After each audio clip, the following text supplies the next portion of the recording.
Every step is measured, nothing about her presence is accidental. In their world, the tiger is both omen and material. Even before the cut, the surface is prepared like ritual skin. They record the animal's passage as carefully as any royal decree.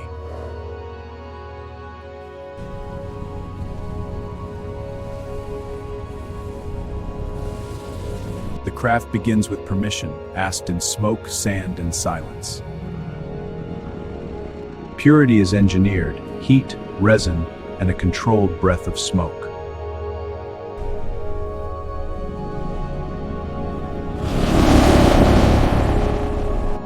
Respect is built into the handling long before any blade appears.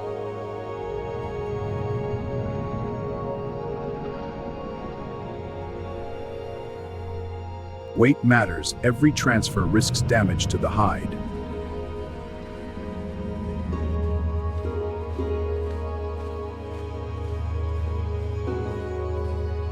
The route itself is part of the ritual, public, slow, and irreversible.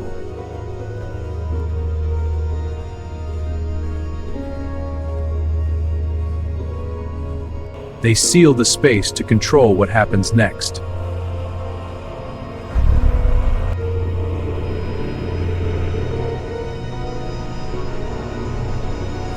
The first test is personal.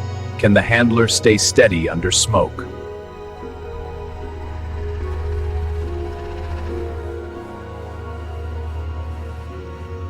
From this moment, the animal becomes a surface to be engineered.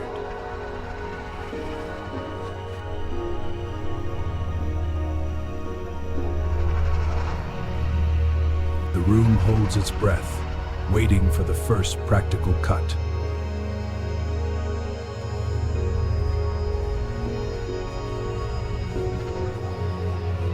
Ceremony stabilizes the moment. It keeps the work from feeling like violence.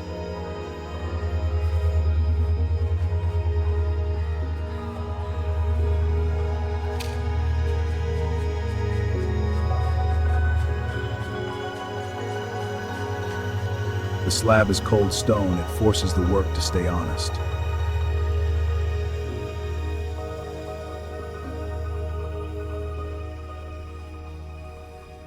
The design is drawn directly onto fur. Mistakes cannot be erased.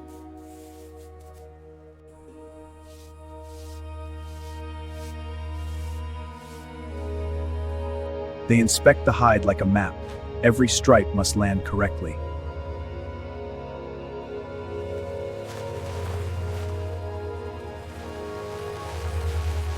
This is where softness begins, by force, friction, and repetition.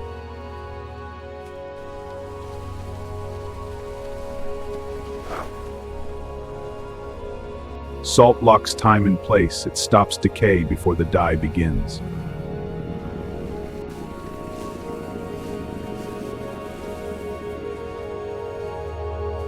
The hide is sealed like cargo. Salt inside, air outside, time slowed.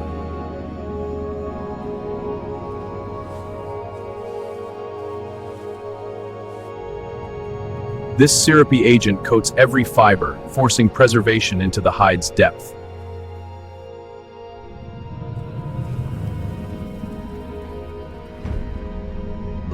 Weeks pass here without dialogue, only sealed clay and patient, controlled air.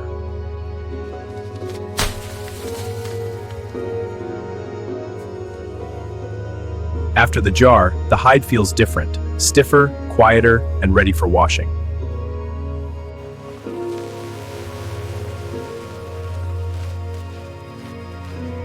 The dye is born in heat, thick, dark, and constantly moving.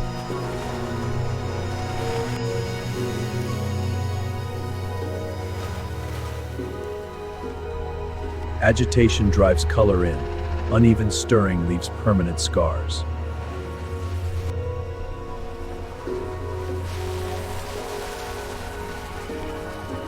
Clean water reveals the truth, what the dye changed and what it didn't.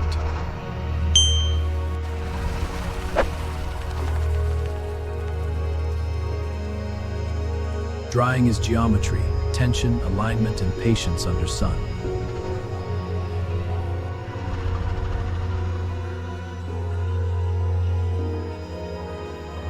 Hardness tells them timing, soften too soon and the fibers tear.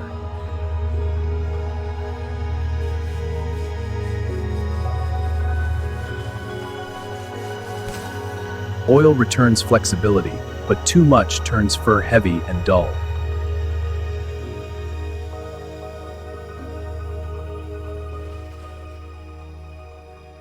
Final approval is strict. Surface, scent, and symmetry all matter.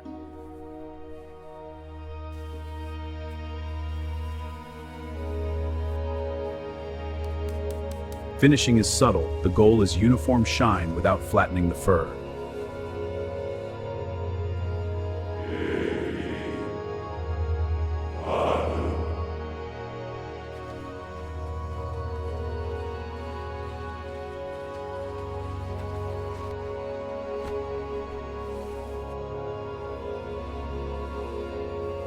Lines decide everything: shape, drape, and how the stripes will read on her body.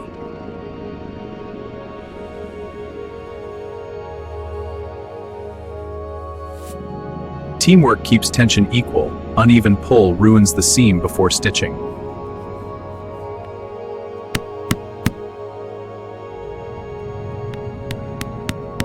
Assembly begins with a small act, threading that must never fray. Decoration is controlled. Every fiber must sit the same direction.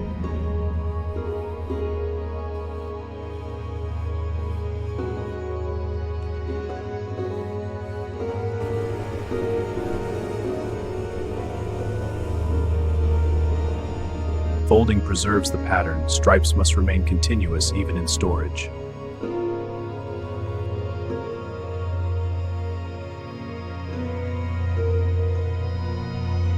The seal ends the process until the queen chooses to break it.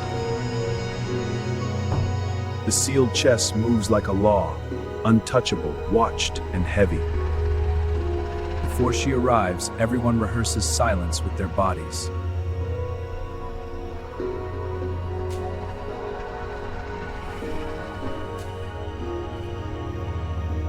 The moment before touch is where ritual holds its breath.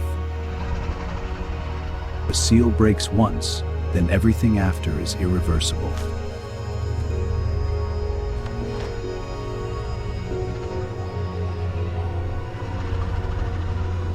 She lifts it like history, careful, measured, and final.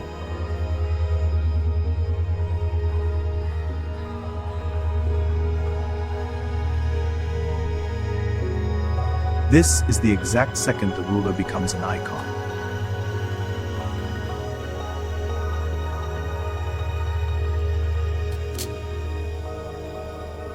Every stroke is a promise, perfection or nothing. They bow to a garment because it now carries her myth.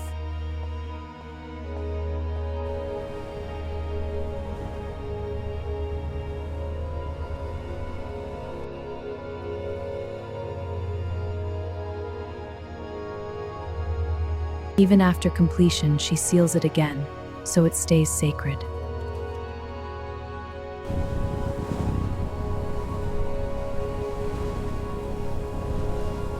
Now the court follows her shadow, not her words.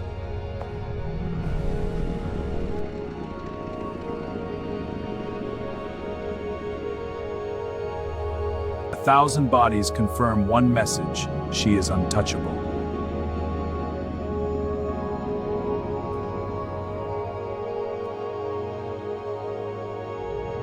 She watches the land as if it belongs to her breath.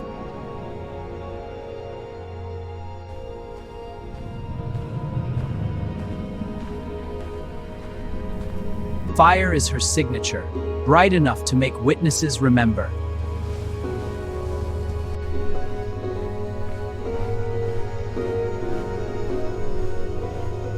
She feels the work with her fingertips, confirming it's real.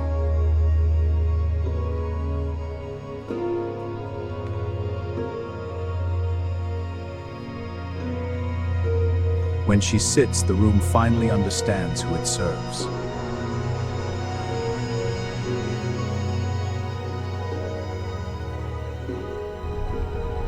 The throne wears the tiger now, so the myth never leaves.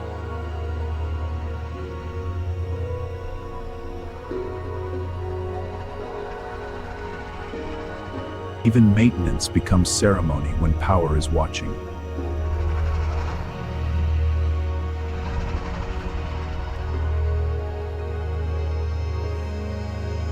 She looks back, so you become part of the witness line.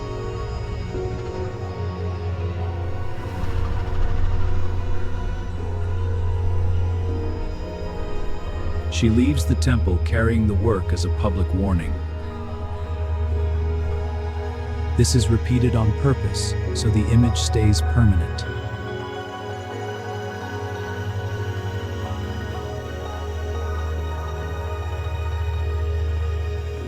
Remember this face. The cloak is a message, and she delivers it.